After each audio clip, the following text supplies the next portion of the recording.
Hello and welcome to the Roundtable Podcast. I am Shogun. Joining me today are my friends Bob and Morningstar, who are the owners and operators of another excellent Discord server called The Den, where I sometimes hang out when I'm not on the Roundtable. And we are going to discuss a broad range of topics, not only the trials and tribulations of running a Discord server, but also a number of social and political questions, such as economics, human rights, socialistic programs, and more. But before we get started, make sure you join us on the Roundtable Discord server where we record these podcasts, and also follow us and subscribe to our podcast on YouTube and BitChute, where you can find over 200 podcast episodes. That being said, hello, Bob. Hello, Morningstar. Thank you for joining me today. How are you guys? Hi. Hello. Hi. Hi, I'm doing well, and thanks for having us. Appreciate it. I appreciate you taking the time to come on the podcast. This is the first time we've discussed Discord on the podcast. Usually we don't get meta about it, but I thought it would be interesting to talk a little bit about the experience of creating and running a Discord server. So that's something we have in common, and I know can involve a lot more stress and ups and downs and things like that than most people are aware of. So first of all, I guess I'll ask you, and you'll have to decide, who answers in which order, but how long ago did you guys create the Den, and how did you decide to get started with the Discord server? I can answer that. Yeah. In January, a friend of mine that I met from Intellectualist wanted to have a server where he can discuss politics. And I said, okay, I'll join him. And for some unfortunate reason, he found Discord distracting and he couldn't keep up with it. And then he said, I'll give you the server, Arena. And I said, all right, fine. And it was just like, I didn't even use the server. And then I started going to this server called Civil Rights Unites, that's where I met Bob. And I just got so I didn't like sometimes some of the way people moderate, and I didn't like that, the political discussions. So I said I just want to I've decided to have my own Discord. And since I already have that Discord, I'm just going to use that. And I told Bob, all right, come and join me. This was around late March, right? And then we started the server around late March, and then around early April it was operational. And then we invited another friend to join us to help run the server. Few friends to help run the server that we trusted. All right. So what would you say has been the vision, the ethic, the culture? Like what is it that you wanted to find in a Discord server that you wanted to create your server to be? I didn't phrase that super concisely. What is the idea or the vision behind your server, right? Like what are you trying to create in it? So in the beginning, I just wanted a server where I can hang out with friends, to listen to music, to watch movies, and to just have a normal discussion. But how do you say it? I can't, because English isn't my first language. Sometimes I don't know the words. I'm just trying to find the word. How about if we say that it morphed into something where there were a variety of topics, and there was a lot of debate, a lot more than I think you and I expected. But it did sort of morph into this creature that it sort of almost had a mind of its own based on the different characters from the different servers. Wouldn't you say that's pretty close? That's pretty close, because we have a lot of people from civil rights. We have people from Flat Earth. We have people that was from MK Ultra. So it's a lot of discussions. But initially, it was just a place where I want to hang out with friends. And the name was actually Morningstar's Den. But I thought that it wasn't inclusive with everybody. So I just changed the name to The Den. Right. And so how long, has it been running now? You may have mentioned, but approximately how old is your server? So it's March, April, May, June, July, August, September, October. Well, close to 7 months now. Awesome. So I just want to ask you guys, I mean, has there been stress involved with it? Have you found it stressful, or has it mostly been smooth sailing? Overall, how has the experience been? A lot of learning curves because this is my first server. This is my first server that I manage and run. I don't know about Bob, but this is my first one. So it was a lot of learning curves, you know? Well, I learned a lot too. I learned about bots. I mean, I had my own, I had started a server and collected some people, but we hadn't really used it. And I didn't have any bots. I didn't even know what bots did until we started, until we started installing them here at the den or on the den.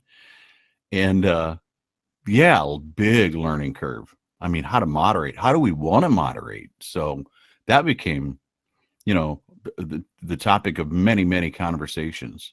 How do we moderate this disjointed group of misfits? But I think we decided to moderate a little more aggressively than other places and less aggressively than some others because we wanted to give people as much free speech as we could reasonably. So does that answer that question? Oh yeah, great answer. It touches into it. You basically did already answer this, but I'd like to elaborate a bit on it. What is your moderation philosophy? In other words, like what kind of things do you moderate? What kind of things do you let go? Just generally speaking, how do you find that balance that you just described when you're moderating your rooms or in your server?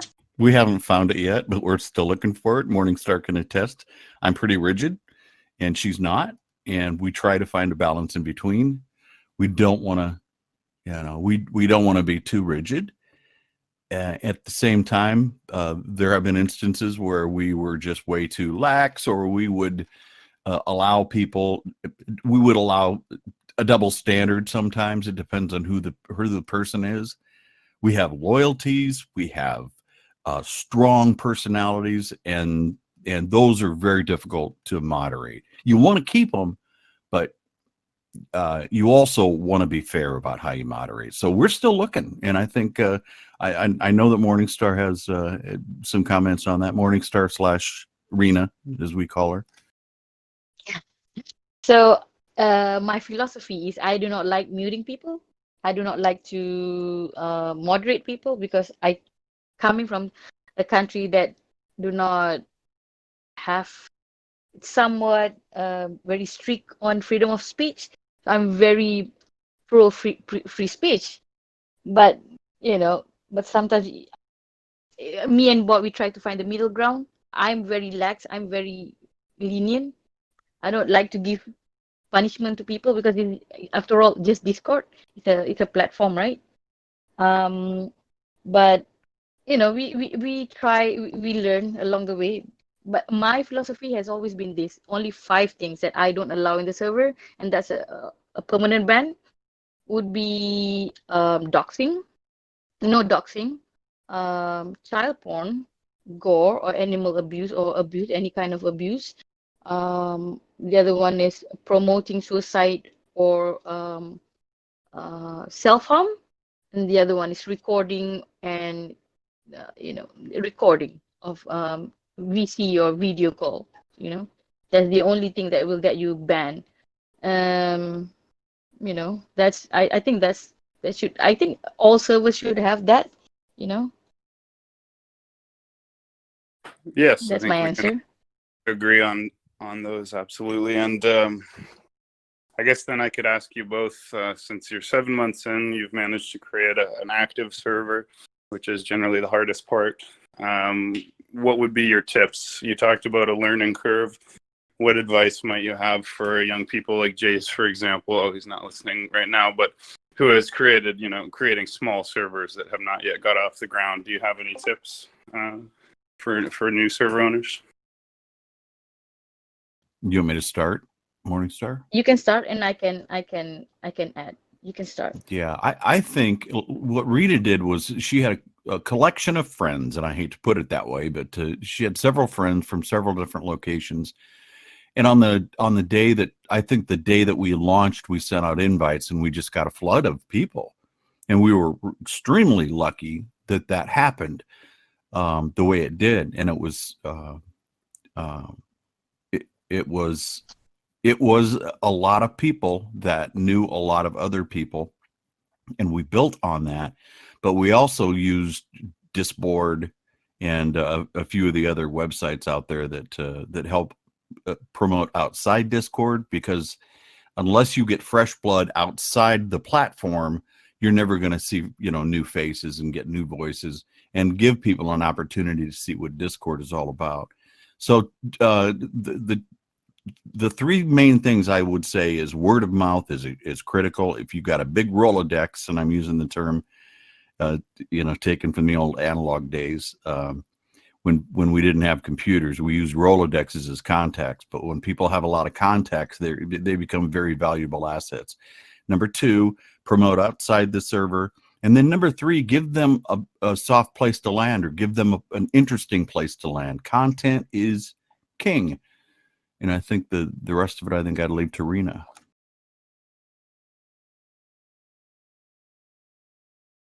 I believe we got lucky because of COVID. That's what it is, because of COVID, because everybody's been at home. They're not going out, so they spend more time on Discord, on social media. I think that's why we got lucky. And I got lucky because I have friends that I trust very much, and they are the one who's been, helping me with inviting all the other people. That's why I think our server is successful, and it's like 24/7 busy. Well, thank you. That's good advice for the up-and-coming server owners. Another related question, sorry, my cat wants to go outside, is what would you say have been the highlights? What is it that makes it worth doing? What do you enjoy the most about the experience? Why don't you start on that, Morningstar? What I enjoy most about running the server was meeting new people, especially the one that comes from Discord. Sometimes, like, they bring interesting topics to the table, right? That's what I enjoy the most, talking to people and then listening to people from all over the world. Like, you have people from Australia with their views on things, and we have people from America, from Canada, from South Africa, from other parts of the world. And I like, because we can't travel right now, right? Travel occurred because of COVID. So listening to people is like one of my favorite things to do when I go out. I like to meet new people, but I can't do that right now. So this is my only way. So that's the most interesting part about running this Discord. What about you, Bob? When we started, we were probably hoping for a few dozen people to come in and have some fun.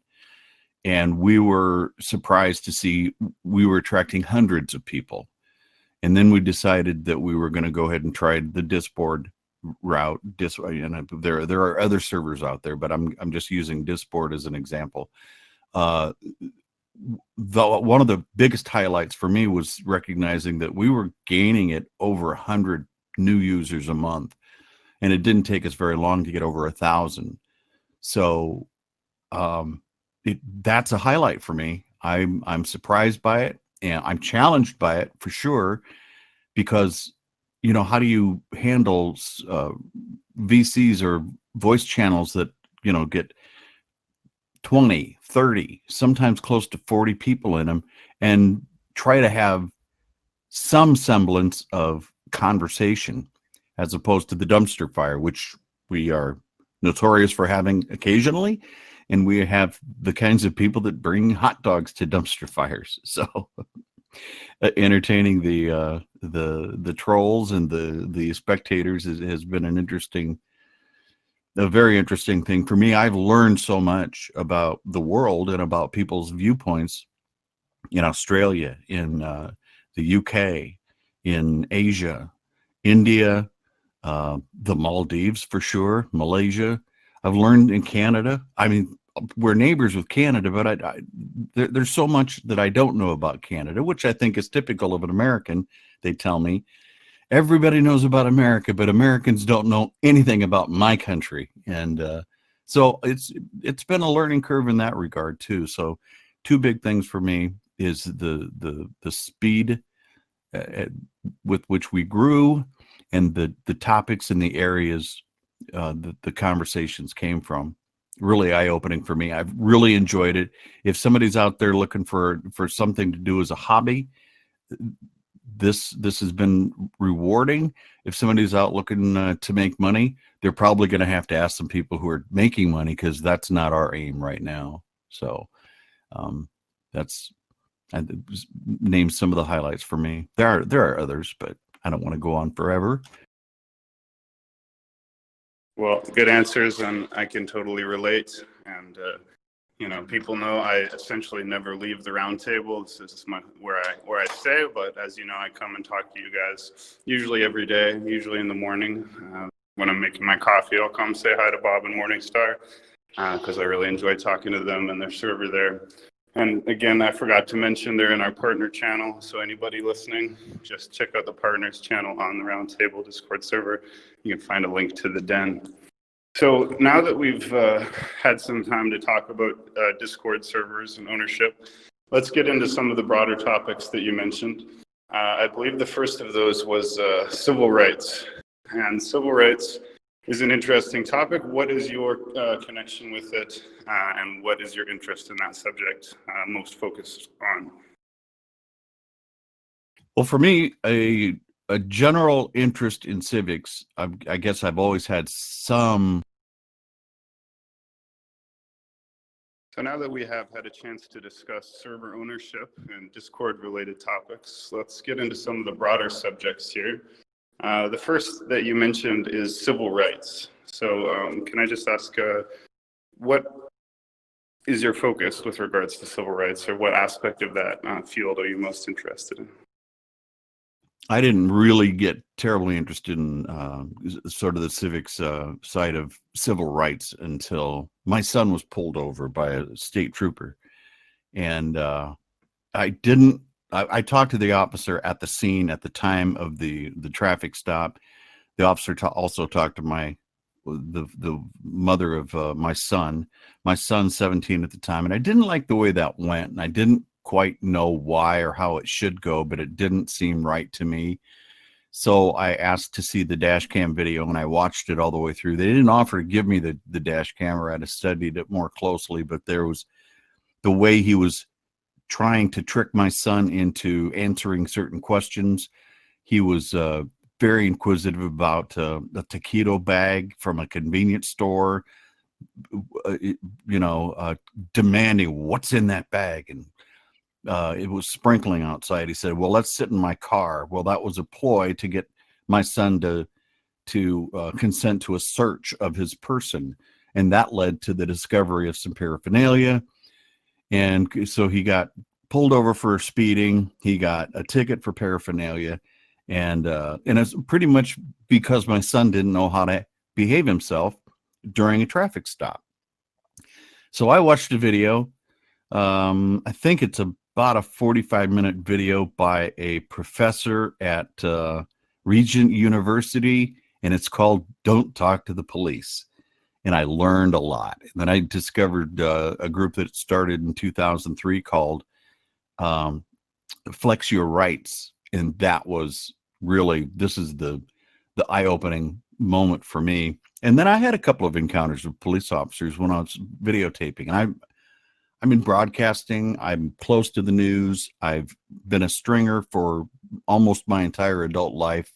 Stringer is like is a person who will feed news tips to different news organizations. So I've been a stringer most of my adult life.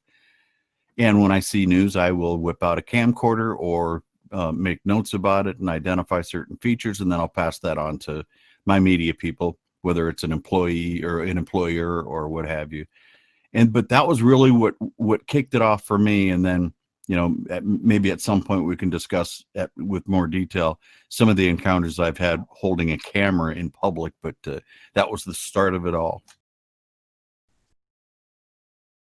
Thank you. Yeah, I'd love to get into that as well sometime. And I wonder if that ties into my next question. You mentioned you have an interest in U.S. broadcasting. So can you tell us, how does that tie in? Is that connected to your civil rights interests? Or? It does, as far as the First Amendment goes, and what then morphed into the Fourth Amendment. I got into broadcasting early in the 1980s, and during the 80s, we had a period of deregulation, which sort of shifted the flavor of the available content on the dial. We discovered a guy named Rush Limbaugh, which stemmed out of the deregulation of the 1980s. A doctrine called the Fairness Doctrine was pretty much dismantled, and the Fairness Doctrine ensured that we had equal time among candidates, political candidates, on the radio. So if we as broadcasters gave one candidate airtime, we would have to give an equal amount of time to the other. And that standard sort of went by the wayside. Now we can have people talking about issues and politics without any respect for addressing the other side of it. So we're no longer required by law to basically give fair and balanced information. And I know the term fair and balanced is well known in this country because there's a particular right-leaning broadcaster that that uses that as its motto, and it's anything but, ironically. So where civil rights and broadcasting intersect are really interesting to me. The most recent thing that happened in broadcasting that led to a sweeping change was the Telecom Bill of '96, and that pretty much lifted the limits of how many radio stations you could own in a market. Now it's a share. You can't own over a certain percentage of basically the revenue. So now in my market, we've got three major players, and they own pretty much all the significant radio stations, and consolidation has happened across this country and possibly in other parts of the world. But my concern is that we've lost the local touch that radio was. It was very community centered, all about the public's interest, convenience, and necessity, as a matter of fact, which means we rely on radio for entertainment, for interesting things, and news, and that includes emergency broadcasts. So that's how broadcasting kind of fits in with my civil rights advocation. Thank you. And that'll take us right into our next question as well.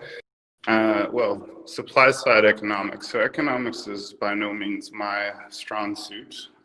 So can you give us a description of what that means and how it ties into your interests, or why it concerns you? Yeah, well, when people talk about left and right politics, a lot of times they talk about the liberals and the conservatives and the Republicans and Democrats and left and right. And one of the policies that always interested me was Reaganomics, or supply side economics, because I was told at a fairly young age that the supply side economics, or sometimes referred to as trickle down economics, was that if you take care of the top, the wealth will sufficiently trickle down to make the sort of the working class or the market that would take care of them. And that hasn't necessarily worked. That means that if you give the rich the money, give them the tax breaks and the subsidies, that everybody else going to be okay. But to my mind, it makes so much more sense to make sure that the workforce or the consumer have an equitable share of the fruits of their labor. And I think that the workforce needs to be a full partner with the companies they work for. And I believe in transparency and wages. And I think that we can demonstrate that trickle down is not a good policy, that we should fight against it, and we should fight against hypercapitalism. And these might be liberal ideas, I don't know, but I think that it would make more sense for us to build the economy from the middle class as opposed to from the highest reaches.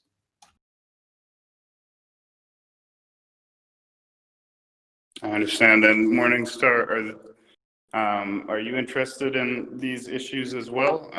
Some of these issues? It's okay. No, not on economics. Not on economics. I know nothing about economics. Laffer curve.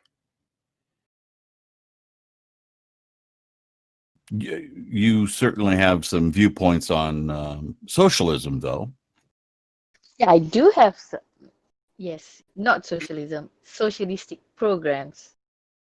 Right. Okay. Well, that is another one of our Something topics. like I think what Canada is.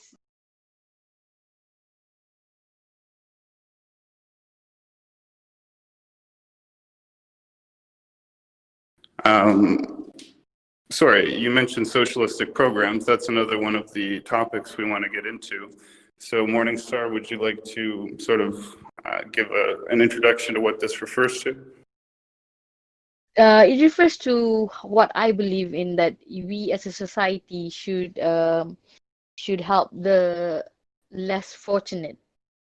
Less fortunate. Like we should have universal healthcare, free education, public transport, and like sanitation department. These are socialistic programs that I believe in, and that's why I believe that everybody should pay taxes. For this. But at the same time, I do believe that you should tax the rich more instead of taxing the poor. The poor shouldn't be taxed. That's what I believe in. I agree. And your nationality is not private, is it, Morningstar? Is that something It that is you're not. willing to talk about? It is not. I'm not. It's not a secret. I'm from Malaysia. I believe I'm the same nationality as Ratu Princess. Yes, I'm sorry. And so my question was, are there such social programs in Malaysia? Do they have social? Because I'm from Canada, as you guys know, and in Canada we do have socialistic programs. Do they also have them in Malaysia? Yes. We have two types of programs. One is where you can go to, like, if you can go to public school, you can go to public what do you call it, public hospitals. But if you have money, then you can go to like private ones. So we have two. So I was in a public school, and I was in public school, but I don't but then if you're working, then you can either go to hospitals or clinics that's approved by the government or your company. So that's how we do it in Malaysia. That's interesting. But I haven't been living in Malaysia for the past 12 years, so I might change. I don't know. I haven't been living there. That's right. Thanks for reminding me. So before we move on, I'd like to ask you, what can you tell us about the Maldives? Because I know almost nothing about the Maldives or Maldives. I don't even know how it's pronounced. What's it First, like I'm gonna there? correct you. First, Yeah, I'm gonna please correct you do. on the pronunciation. It's Maldives. Maldives. Sorry, I apologize. All right. I believe it's the same as Malaysia. They have universal healthcare. They have um, public schools, but because it's everybody over here, because there's more than 1,000 islands, so they normally, it's either by boat or seaplane or domestic flights or taxi, public taxi. But there is bus, but only to go to the other island, which connects through with a bridge. So it's interesting living here because everything is so chill, it's so laid back. What else? And it's so congested. It's really, really congested. The first time when I came to the Maldives, I got like it's culture shock for me because the road it's too small and you can't like walk just like that, you know. But the good thing about Maldives is if you're late, if you have an interview or if you have to go to school, if you're late, you will be on time because everywhere from the island that I live in, from one end to the other end, it takes about 25 minutes to half an hour to walk one end to the other end. And I live right in the middle of the island. So everywhere is just 10 minutes, you know, to walk from that, to go to that end, to go to the beach, 10 minutes, to go to, you know, to the other end, 10 minutes. Well, But that sounds it's a Muslim country, by the way. okay. And Malaysia is also a Muslim country, correct? Malaysia is a Muslim country, but we also have um, Buddhism, Hinduism, Christianity. We also have the natives, and they have their own, what do you call it, religion. So we have many religion in Malaysia.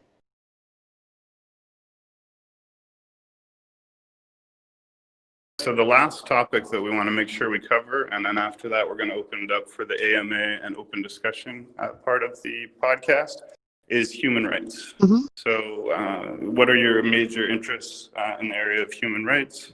What do you think needs to be done in this regard? What is your position on this? My position, I'm going to answer this, and then what maybe can answer it too. So my position on this is when I started, I'm a pro-Palestinian kind of gal. So when I started researching this, this is when I started, you know, getting interested in reading all these human rights injustices around the world, like the one in Saudi Arabia, the one in Yemen, Syria, and Palestine. So I am my concern is Palestine. So I've been researching about Palestine for the past 6 years, and I also have a Facebook page that I manage, and I have like 63,000 followers on that page. But I took a break from that. That's why I jumped to Discord because I was just too tired of, you know, posting on Facebook. You know, I felt like, you know, there's, it's like it's not working. Nothing is working. I support boycott. I do not support violence because I'm a pacifist. So what I normally do is when I post on my page is always about raising awareness on Palestine. But at the same time, I also I would encourage people to boycott. Boycott meaning like you don't buy things that operates on the green line. So that's my main concern right now. It's Palestine.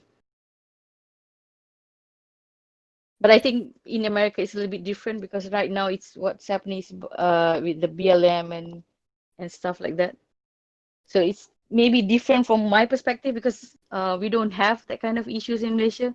Is we live three main races in Malaysia, and we live quite in harmony. But I can tag on that if you'd like me to, Shogun.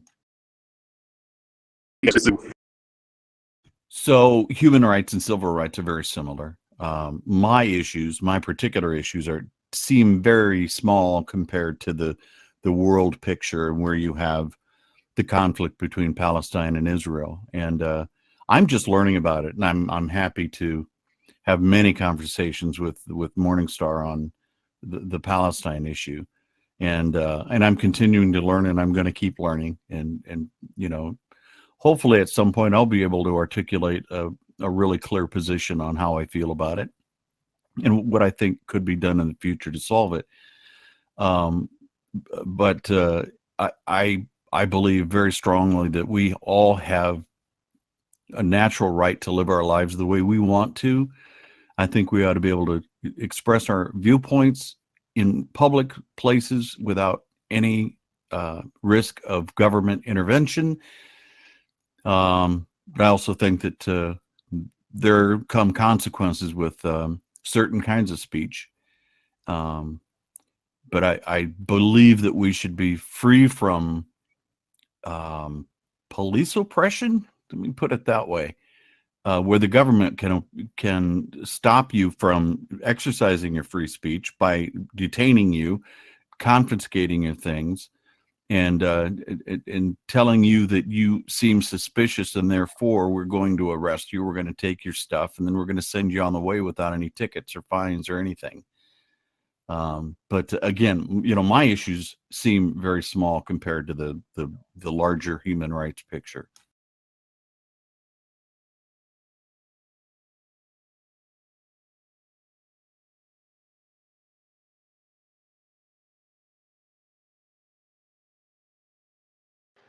Well, and human rights are a funky beast when it comes to the actual laws of the land regarding Bill of Rights and then civil liberties and all the things that come from it.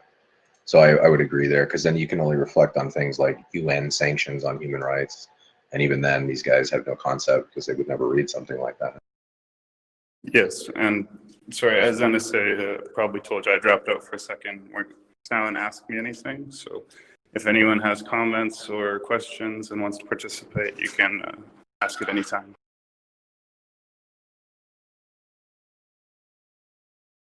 Does anyone have a question they wanted to ask Bob or Morningstar? If not, I can continue the interview.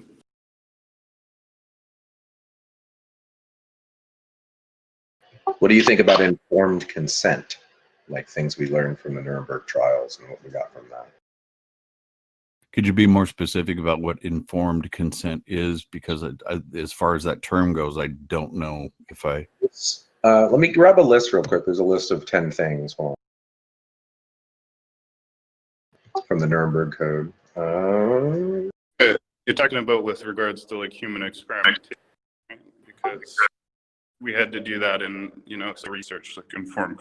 Is that what you're talking about? Like, I just posted the 10 tenets or the 10 requisites that you get for permissible medical experiments from the Nuremberg trials.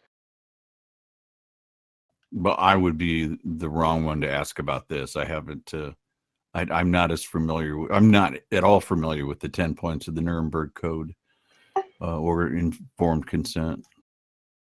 It just kind of reflects on civil rights in that regard. This is that UN oversight concept to the world that if you violate this, you're violating that. And then, so why are the police doing it? Because, so for example, you can argue police do experiments in regards to undercover work to find and see stuff. And do these things violate informed consent in that regard?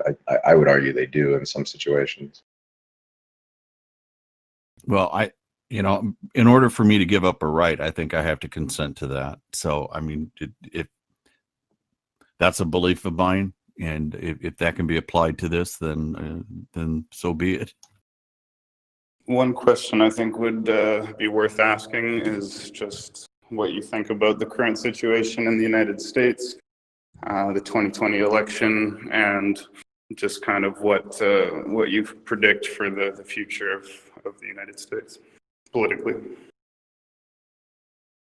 I think we're going to continue to be divided. I am so surprised at the assault on knowledge, the assault on science, the assault on things that we've known for a long time are now under fire. That there is so much mud in the water on fundamental information, and we're getting bad information from a lot of different sources. And I don't know the benefit unless it is to keep the population dumb. Because, for instance, we don't have we don't have civics courses in schools the way we used to. We used to teach that stuff, and people knew what their rights were, and people knew, pointing to the Constitution, they knew geography, they knew the basic things that Jay Leno used to take on the streets in the segment he called Jaywalking, where they'd ask the general public just some basic civics questions, and people wouldn't be able to answer them, and that's scary to me. So I guess we're ripe for feeding misinformation to and distracting us to the point where we're not paying attention to what's going on in Washington.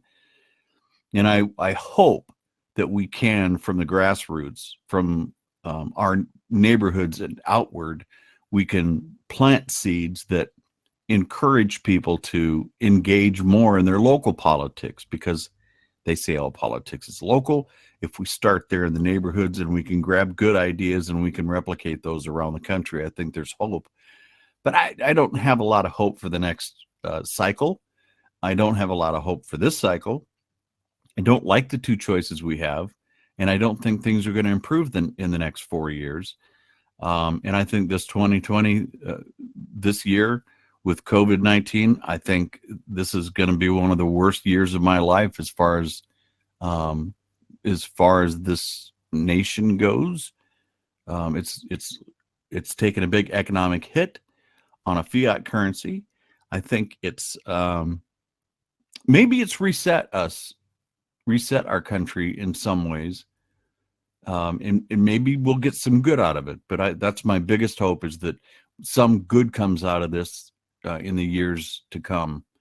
But I don't see politics changing in America in the next 4 to 8 years. Thank you. This is another big question. This is worth getting perspectives on. What do you think is going to happen with COVID, coronavirus? People are tired of talking and thinking about it sometimes, but it's a long way from over. So what do you predict is going to be the impact of that on the next month? You're roboting. I think, I caught your question, and I think I understood it enough. I think, COVID-19 is an interesting beast. I don't purport to know for sure where it came from and how it's going to end, but I think we're going to have sometime in the next, hopefully 6 months, we'll see an inoculation for it. Maybe it will be like the flu shot. Maybe the strains are going to morph, and it's going to be hard to keep up with. And I hope it's only like the flu. My hope is that we can kill this thing like we can kill malaria, smallpox. But I have a feeling that things like this are going to sneak through from time to time. And now that we have experience with it, we'll find our new normal. We'll never be the same. And I think this will ripple through generations. I think the impact is going to be strong, and it's going to influence me for the rest of my life. And I think probably anybody that's an adult now will never forget this, and it will always change how we behave ourselves in public. And I think it's going to affect architecture, probably every facet we can imagine in some way. Architecture for sure. I think we're going to change the way we do business. I think the way we design structures and infrastructure, I think is going to be affected by it. So I think we'll get better, but I think it'll always be different. Well said. And one day we'll just remember in 2020 the whole world shut down. Absolutely. In the future. Yes, and we look forward to that. I'm going to open it up again. Is there anyone who had a question or comment they wanted to ask? Okay, so since this is a conspiracy theory server, among other things, I thought we might as well take a little bit of a right turn and ask you about some of the big conspiracy theory topics, just, basics. So what is your guys' opinions on extraterrestrials and aliens? What have you ever had a UFO sighting of your own? And do you have any opinion on this whole field of study?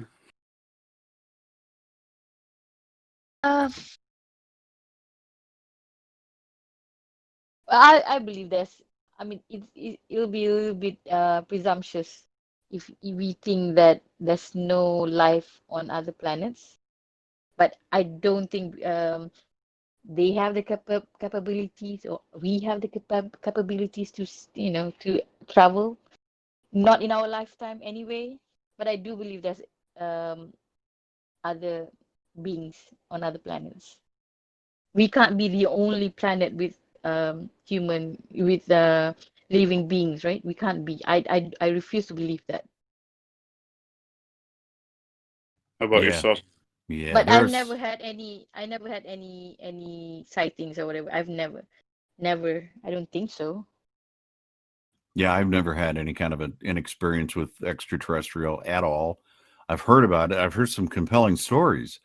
There was one in Europe, I think it was in England, where several gentlemen, I believe they were in the military, saw some kind of a device floating, and the way it was described was kind of bone chilling, and the way it arrived and the way it left was swift.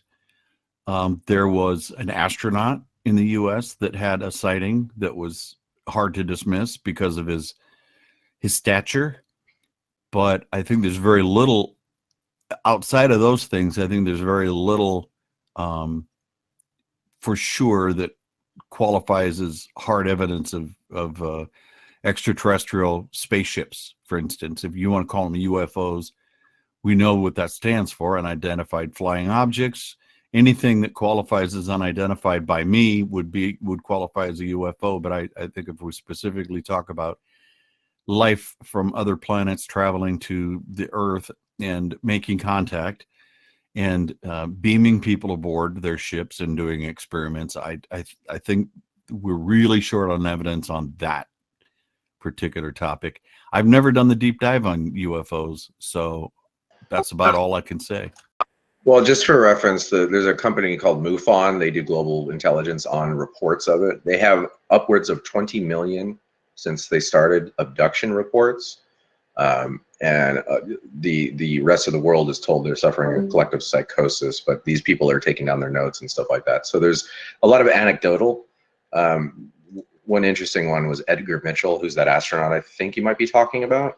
He ran a company called Quantrek. And in that company, he shared emails with John Podesta and the Hillary Clinton leaks and stuff like that, but discussing how the alien ETIs work with God and all this other hokey stuff. But it'd be interesting to check out. I'll provide you a link. Yeah, those interesting people find themselves in interesting positions sometimes.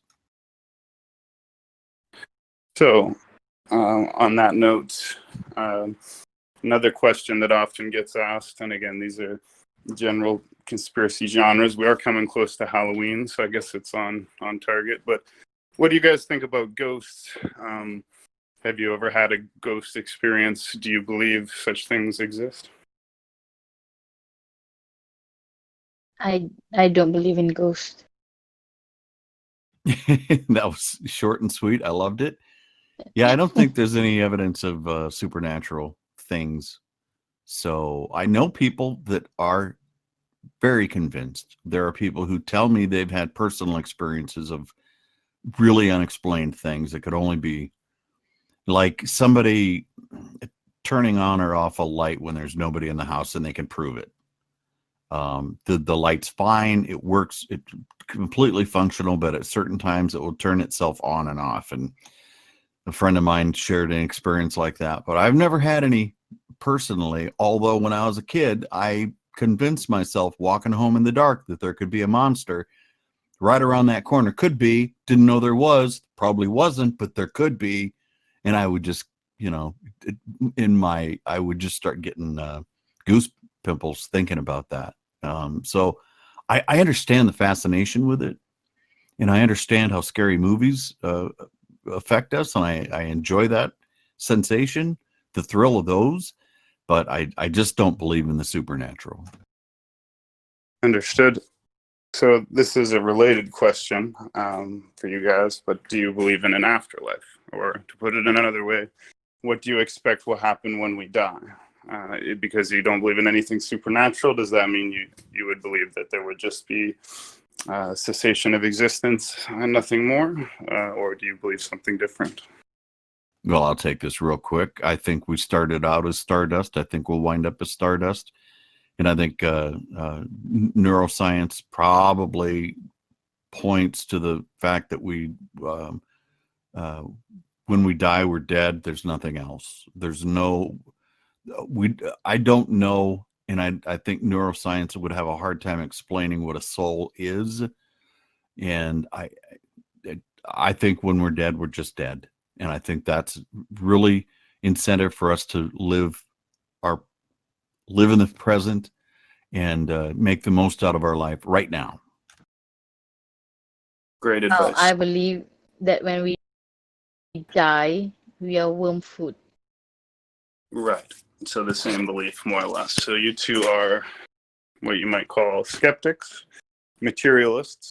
You would be taking a rational skeptical point of view. Is that a fair characterization?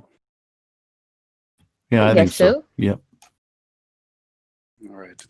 So one more question on this track. Do you guys have any conspiracy theories that you believe in, or are there any conspiracy theories you hold to that you can think of?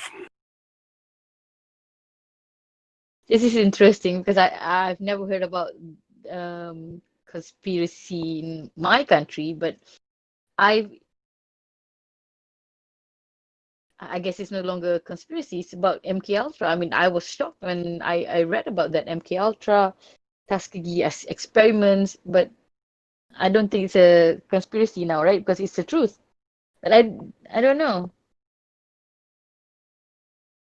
Well, that's a good answer. Like Sorry. Go ahead. I just don't know whether you can actually do something like that right now because everybody has phones, everybody have cameras.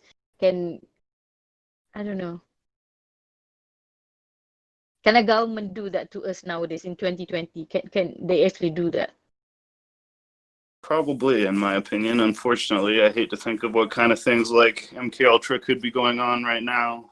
As horrible as that was, top secret, and what kind of people might be the victims of projects today that won't be declassified for another 50 years. Yeah, I wonder what kind of people, Shogun. I wonder. Yeah, well, there you go. Exactly, like my good friend NSA. So did you want to field that as well, Bob, or no? Well, conspiracy theories are interesting, and yeah, the MK Ultra experiments. You don't know until you know, and sometimes you don't know. On the 9/11, the moon landing, there's any number of them. I tend to believe what the mainstream believes about those things. I believe we went to the moon. I believe that we brought back moon rocks and dust. The Kennedy assassination, I think there very easily could have been one or two other shooters, but I don't have a belief in that. I don't think that the investigation was a good one. I think the Warren Commission had a lot of flaws in it, but a lot of these are rabbit holes too. And while those interested me for a period of time, I became less and less interested in those rabbit holes, including some of the debates that go around them. So flat Earth falls into that category. I think that's a rabbit hole. I think that's a debate on debate. I think that's probably more of a logic exercise than anything else. I wonder how many flat earthers there really are out there. They're just expert debaters. And you could probably take that to the moon landing and the 9/11 conspiracies and probably tie those up with a nice little bow and create some time killers for people. Oh, sovereign citizens is another one. To me, I think that's a big conspiracy that you don't really need a driver's license or a license plate to drive your car across the country. I'll leave it there. Excellent answer. Covered a lot of ground. Pretty much sums up that topic. So one more time, does anyone in the audience have a question they'd like to get in? Well, they have a chance. I want to know why both of them have such silky, beautiful, sexy voices. What's the deal there? ISP. I think Morningstar, if I can just jump right in there, I think Morningstar has the voice of an angel. Even so, she calls herself Morningstar. But one of the first days that I met her, she was singing a song, and it was beautiful. So ISP, I think that she came across that through genetics. I bought myself a $5 microphone at a swap meet, and that accounts for the vocal quality of my existence here on Discord. agree that I Bob don't has think it's genetics with true. me. Oh, come on, it's not genetic. I don't. None of my family members can sing. I agree. Bob has a great voice for radio as well, and I asked him if he'd be interested in doing some voice acting for the podcast, maybe introductions and stuff like that, or participate in one of our audiobook readings or plays, perhaps. But that would be fun. So on that point, actually, I wanted to ask you guys as we begin to wrap up the podcast. We've covered a lot of good ground here. Where do you see the den evolving? Just to come back to the Discord aspect, do you have any kind of goals in specific for it, or ideas about where it might evolve in perhaps the next year from where it is now with a very strong start? Morningstar, I'm gonna lead you in a direction. You have plans for next year. We have plans for next year, and that's to meet several of our the people we've met.